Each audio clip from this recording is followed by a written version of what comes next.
Hi, I'm Stephanie Obregozo, and this is part 3 of orthopedic problems caused by high heels and what to do about it.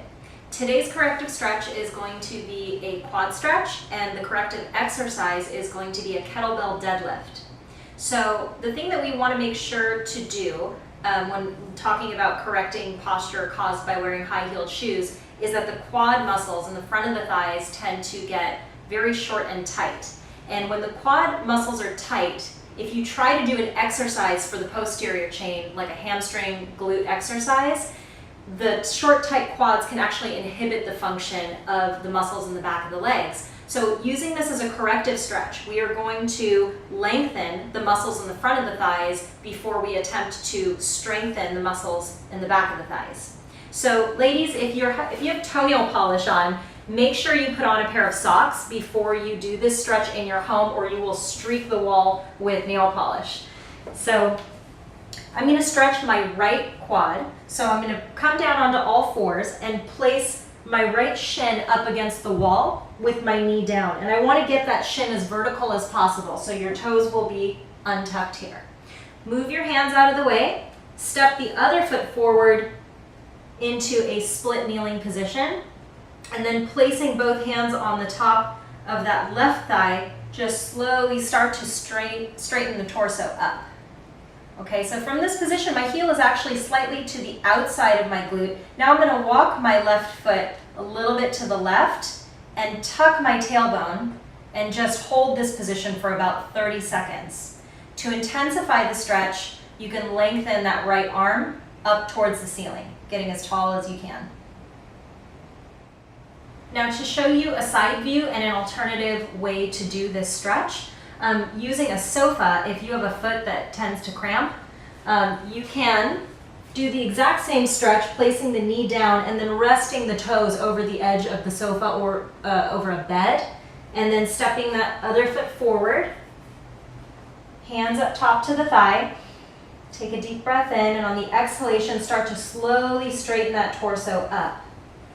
Now, one thing that tends to happen with anterior pelvic tilt is the hips will want to sneak back here to allow the quad to avoid the stretch. So it's really important to tuck that tailbone down, gently pushing the hips forward. And then to intensify the stretch, left arm up towards the ceiling. So now that we've stretched the short and tight quads, we are going to do a kettlebell deadlift to strengthen and shorten and tighten the long, weak hamstrings and glutes from wearing high-heeled shoes. So using this kettlebell, I'm going to step my feet my hips width, and I'm walking my toes up to about the middle of the kettlebell. So I want to keep it nice and close to my body. And I'm going to bend down as if I already have the weight in my hands. It's just good practice to do that. So first thing I'm going to do is hinge at the hips. My knees are going to be unlocked. I'm going to sit my hips back, let my chest come forward, and then just drop straight down, keeping a neutral spine. So what is a neutral spine? It's not rounded and it's not overly arched. There's a slight arch here in the lumbar spine. I'm going to grab the handles, and now I'm going to set my shoulders. So I'm going to pull my shoulders back and down, and that's going to engage these lat muscles in the back. From here, my belly button's in nice and tight.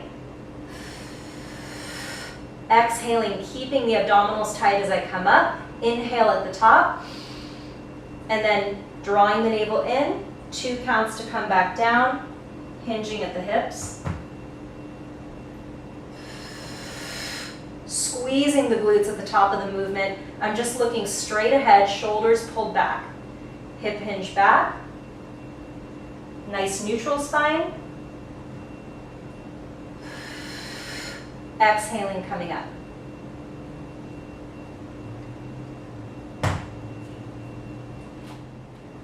As part of a corrective program, it's important to move more slowly at first, especially if you're new to weight training exercise. So the tempo that I would recommend for a kettlebell deadlift or a deadlift of any kind is a 2-1-2 tempo. And what that means is you've got 2 counts going down, 1 count here at the bottom of the movement, and then 2 counts coming up. And you can use that 2-1-2 tempo and work your way up to 3 sets of 12 to 15 repetitions. Thank you very much for watching. I'll see you next time.